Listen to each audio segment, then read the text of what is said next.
ஆன்மீகம் பரிகாரம் சேனல் நேயர்களுக்கு வணக்கம். இன்றைக்கி இந்த பதிவில் ஸ்ரீவித்யா கொடுத்துருக்குற கொஸ்டின் பார்த்திங்கன்னா ஒரு அருமையான டாபிக். இது ஜென்ரலி அவங்க தான் கொஸ்டின்ஸ் கொடுப்பாங்க. ஸோ இறந்தவர்களினுடைய ஆன்மா நம்ம வீட்டில் இருக்குது அப்படிங்கிறதுக்கு என்னென்ன அறிகுறிகள் அப்படின்னு சொல்லி கேட்டாங்க. இது நிறைய பேர் வீட்டில் இருக்கும்.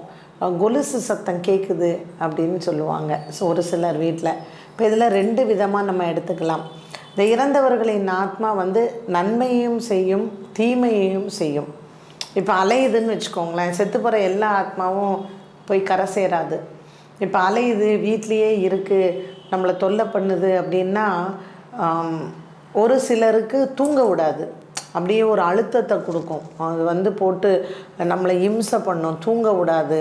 ஏன்னா அதுக்கு தேவையானது நம்ம கொடுக்கணும், இல்லை அது இருக்கிற இடத்துல நம்ம இருக்கோம் அப்படிங்கிறதுக்கு நம்மளை தூங்க விடாது. இது ஒரு அறிகுறி. சில பேர் வீட்டிலலாம் பார்த்திங்கன்னா ஒரு தற்கொலை பண்ணிப்பாங்க.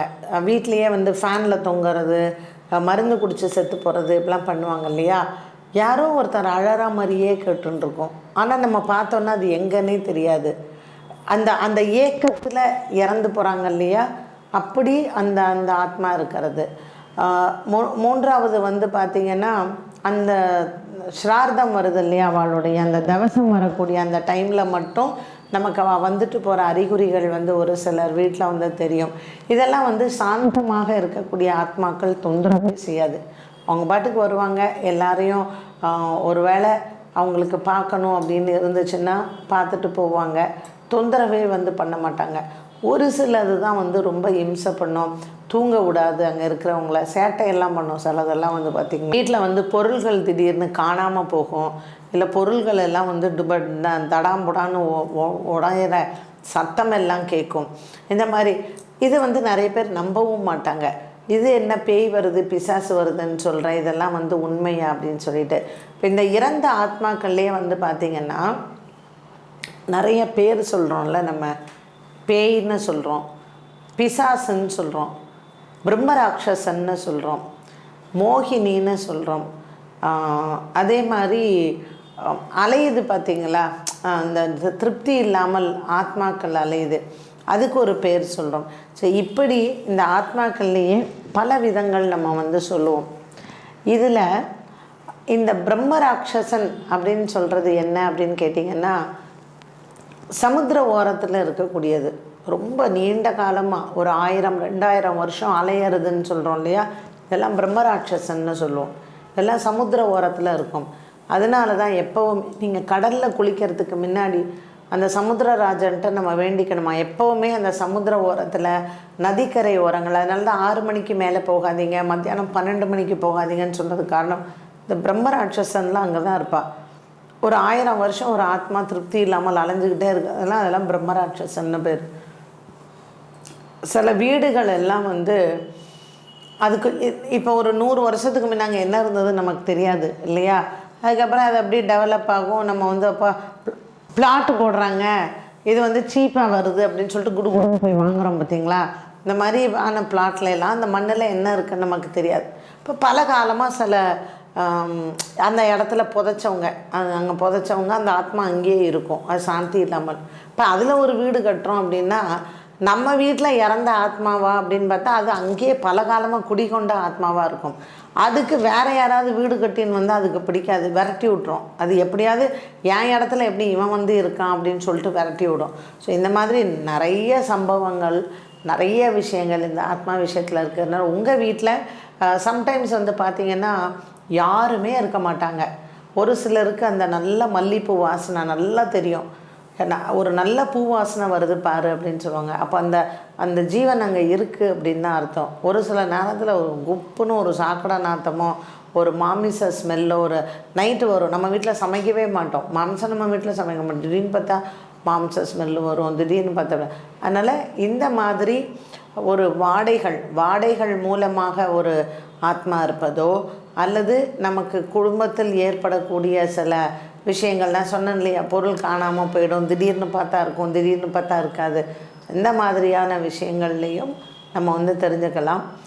ஆத்மாக்களினுடைய நடமாட்டங்கள் அனைவருடைய வீட்லேயுமே இருக்கும். ஏன்னா இறந்து போனவங்க ஒரு சிலர் கரை சேராமல் அந்த குடும்பத்தையே காக்கக்கூடியவர்கள் உண்டு. ஒரு கொலுசு சத்தம் வருவது, திடீர்னு ஓடுற மாதிரி இருக்கும். நம்ம நினச்சிப்போம் இதெல்லாம் அடுத்தவங்க பொய் சொல்கிறாங்க அப்படின்ட்டுன்னு. இதெல்லாம் 100க்கு 100 உண்மைகள் உண்டு. நான் சொன்ன மாதிரி இந்த பிரம்மராட்சசன்லாம் சமுத்திர ஓரத்தில் 1000 வருஷம் 2000 வருஷம்லாம் இருக்கக்கூடிய ஆத்மாக்கள் எல்லாம் இருக்குது.